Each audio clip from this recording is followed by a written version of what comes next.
শুধু তাই না, আইয়ামে জাহিলিয়াতের সেই বর্বর অসভ্যের যুগের যে ইতিহাস, তাও কিন্তু আমরা এদের পরিচালনায় পেয়েছি আয়নাঘর, এদের পরিচালনায় আমরা পেয়েছি পিলখানায় যে হত্যাযজ্ঞ হয়েছে। আপনারা জানেন যে আমাদের বাংলাদেশের উদীয়মান মেধাবী মেধাবী চৌকস অফিসারগুলোকে বিভিন্ন কায়দায় কৌশলের মাধ্যমে মারা হলো। সেখানে আমরা তাদের পরিচালনায় পেয়েছি বিভিন্ন সময়ে বিদেশেদের দালালি হিসাবে আমাদের দেশকে পরিচালনা করতে।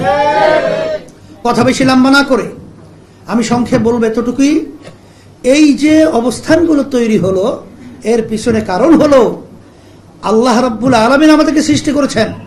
সেই সৃষ্টি নীতি আদর্শ বাদ দিয়ে যখন মানব রচিত কুফরি তন্ত্রমন্ত্র আমাদের উপর চাপাইয়ে দেওয়া হলো, তখন এই ধরনের অশান্তি, এই ধরনের অরাজকতা, এই ধরনের অশ্লীলতা, এই ধরনের দেশকে ধ্বংসের বাস্তবতা আমরা লক্ষ্য করেছি।